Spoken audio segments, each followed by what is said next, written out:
Hi everyone, I'm Rick Beato. In this episode of Everything Music, we're going to discuss how to use both atonality and cluster voicings as a compositional tool. Let's get started. The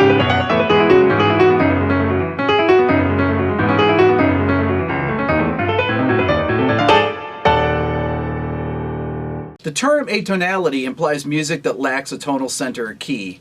Atonality as a musical movement usually refers to music written from around 1908 to the present day, where there's no hierarchy of pitches that focus on a single central tone or tonic.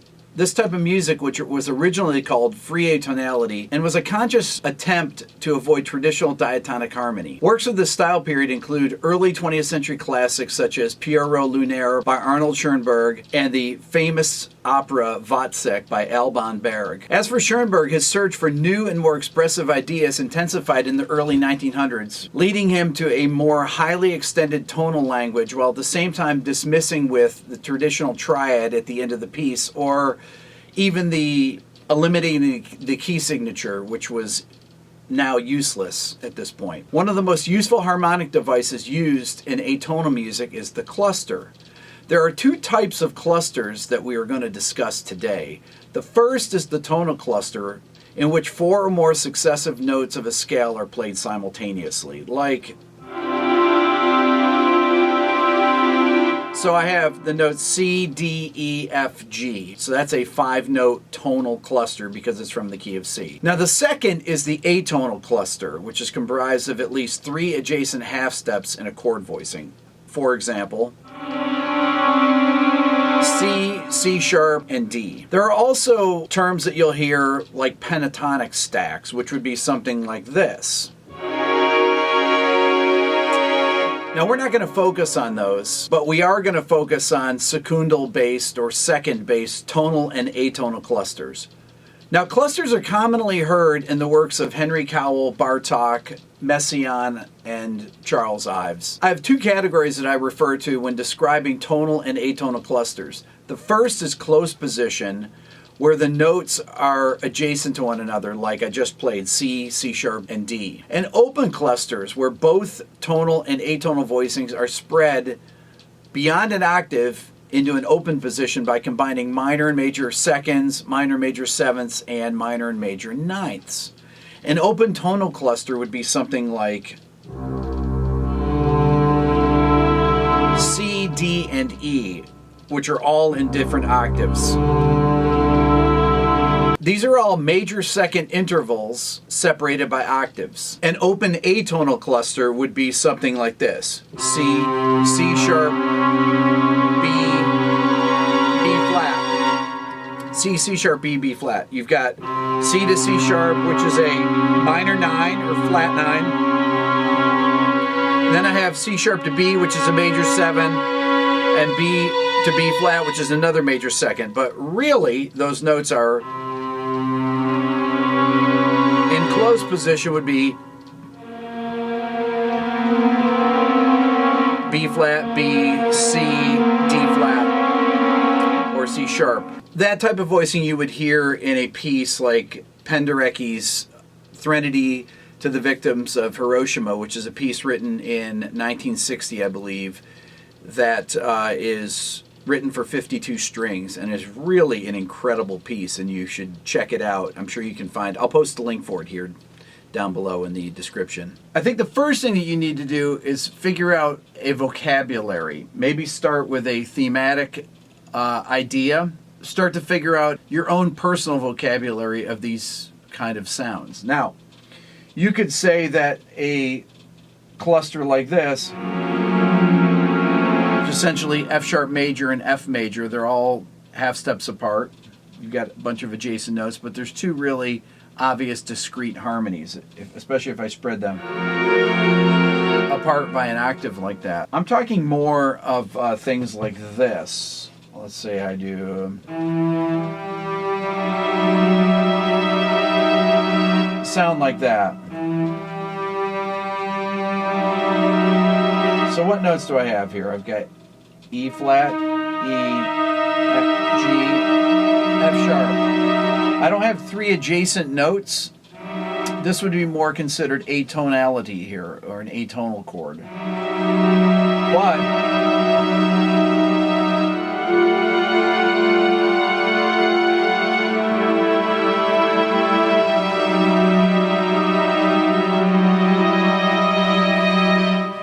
there's some really beautiful sounds that you can create by using these tonal clusters or atonal voicings. One of the things I want to talk about is how to voice these chords, how you lead into them and how you lead away from them, because they really create a chaotic intensity if you're scoring a film and you have a certain emotion that you want to convey. So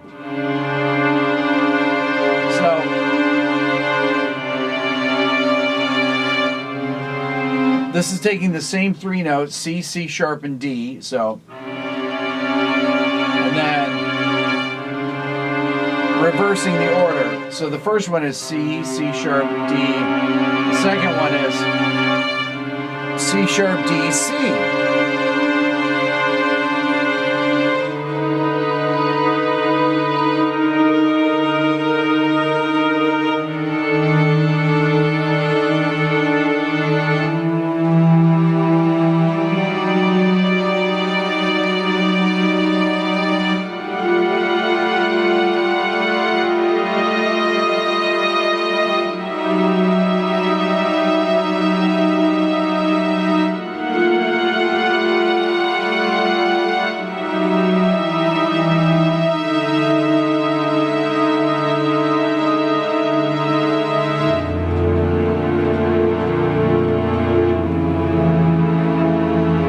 Here would be another type of cluster. So what do I have here? I have F sharp, G, F, E flat. So I have 5 notes that are 1, 2. If you take it from E, you go E, F, F sharp, G, or we go E flat, E, F, F sharp, G. That's 5 chromatic, 1, 2, 3, 4, 5 chromatic notes, but voiced with the notes spread. So we got a half step here, another half step here, and a major 7th interval there, or a 6th interval. You're trying to create an emotional moment in a piece. Clusters can work really well. If you're using more polytonality or bitonality, and then using clusters, and you're keeping what you want to do is you want to keep your harmonic content where it doesn't sound like it's out from left field, where you're playing, you know, 2.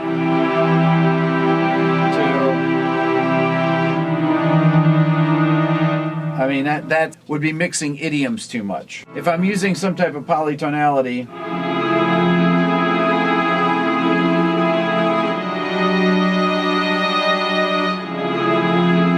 so I've got a C augmented or D flat augmented. And then I'm going into my F sharp, G, D, E flat. That seems more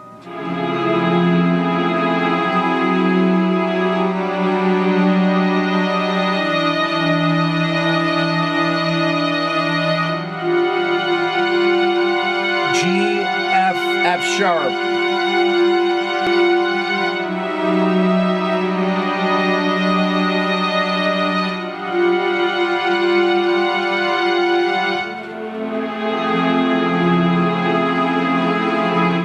This is really sophisticated and probably sounds terrible to some of you. I find it really beautiful to hear those interval combinations like that, because they create sounds that you don't hear all the time. And that's what I'm always striving for. The kind of things that I like to listen to are things that I haven't heard before.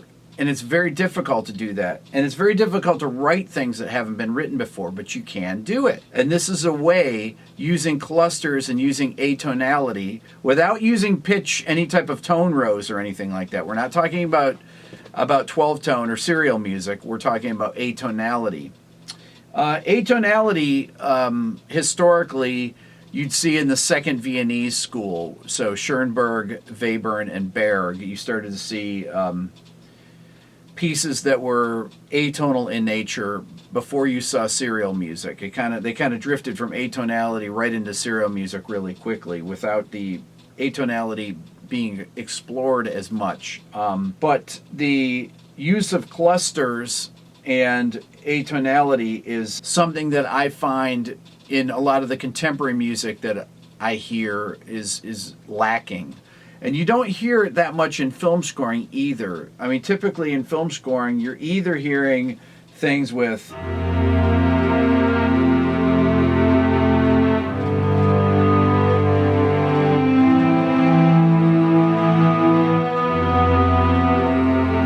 kind of the standard diatonic music that you hear, or you might hear some of the things like I've shown you with Thomas Newman, like in Shawshank Redemption.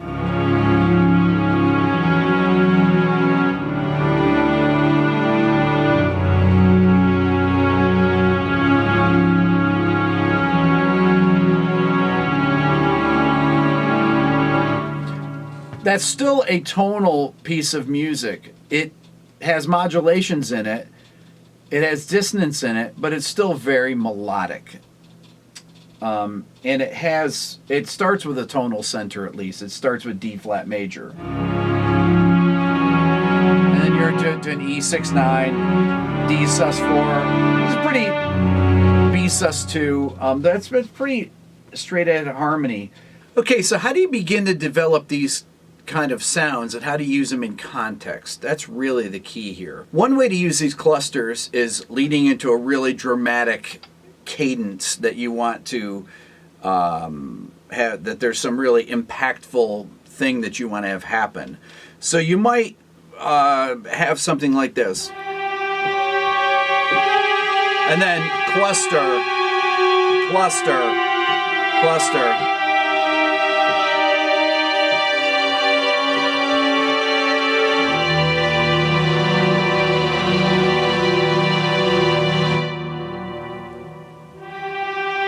So I start G, A flat,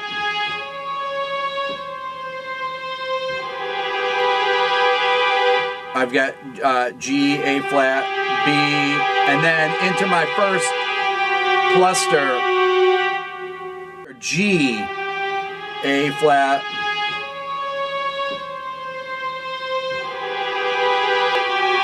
my first cluster, which is F sharp, G, A flat, and then my second one, which is, I've exchanged, I got F, G, F sharp. So check it out. So I start G, A flat,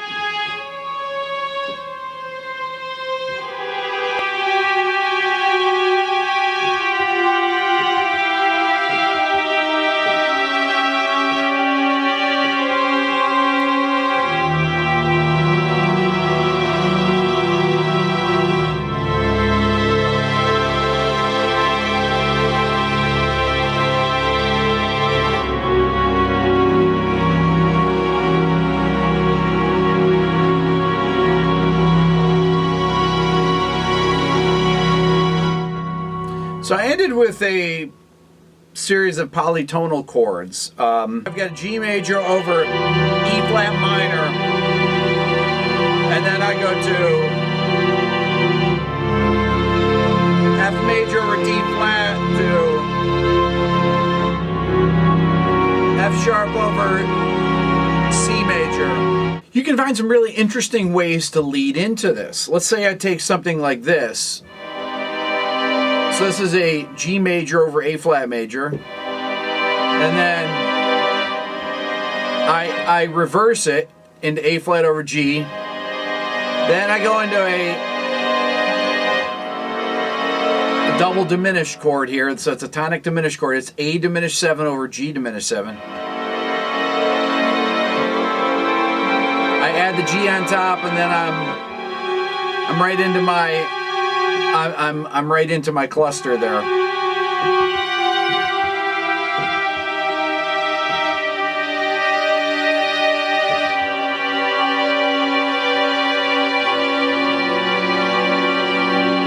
Understanding the kind of vocabulary that you use around these is really important. The other thing is to understand the interval combinations. And this is something I touched on right at the beginning. When you have clusters, you have different types of them. You can have clusters based on major seconds, minor seconds, major sevenths, minor nines, major nines, things like that. But if we just take clusters of half steps, 3 chromatic notes, let's say A, B flat, B, are, if you take those intervals, anything that is a minor second can also become a major 7. If you invert it, take the bottom note, move it up the octave. It can also become a minor 9. If you take this B flat, for example, and move it up the octave, it becomes a minor 9. And then between the 3 notes, you have a major second here between A and B, and then, but that major second can actually invert to become a minor 7th. And then I put the B flat up there, and all of a sudden I have a different sound using the same 3 notes. Well, this B flat to B can also become this major 7th interval, which is a completely different sound too. Okay? It can also, you can go from this major 7th, you can go, I can go B flat B A and use this major 7th. This minor second, anytime you have 3 minor seconds in a row, so you have major second in your outer notes, that major second can become a minor 7th. If you move the note up the octave, it can become a major 9 also, which is a nice. And that major 9 has a more, not quite as a dark flavor to it.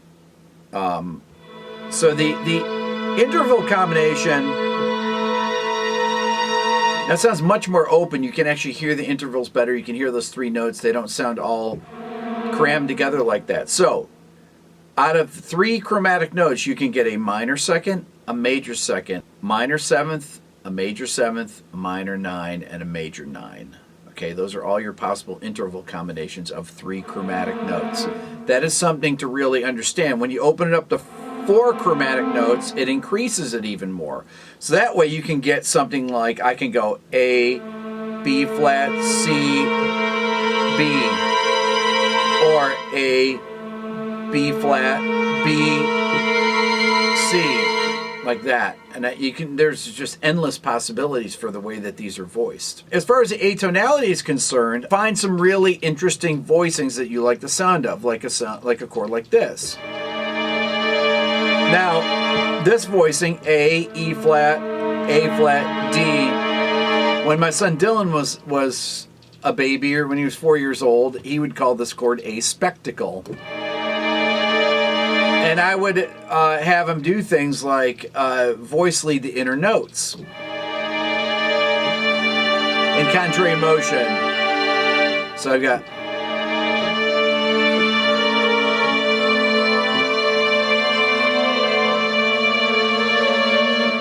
got. Here's my inner voice. What's nice about it is because I start on a perfect 4th and I move in contrary motion chromatically, becomes a perfect 5th, becomes a major 6, becomes a major 7, becomes a minor 9, becomes a minor 3rd or a compound minor 3rd, meaning over the octave, minor 10th. So I've got perfect 4th, perfect 5th, major 6th, major 7th, minor 9, minor 10, and here it is with the outer notes sustaining.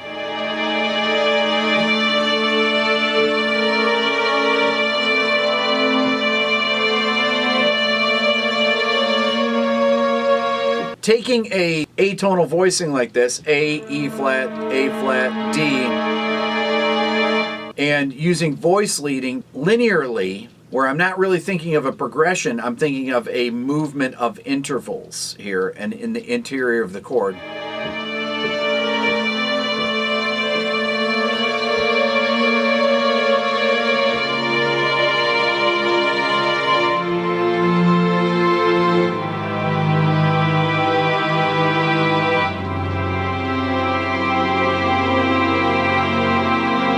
This will hopefully get you to think outside ways that you would normally think. Maybe explore these sounds that you maybe weren't sure of, if it's something that you should touch upon, or maybe something that you didn't even really know existed.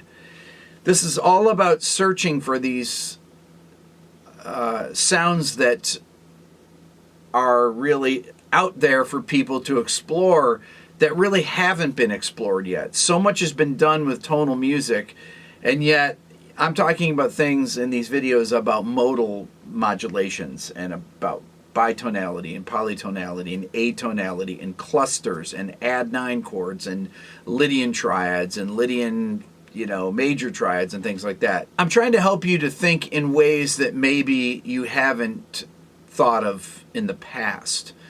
This is what I'm always striving for and where I want to get to. So I hope this is helping. That's all for now. Please sign up here and be a subscriber to my YouTube channel. I'm Rick Beato.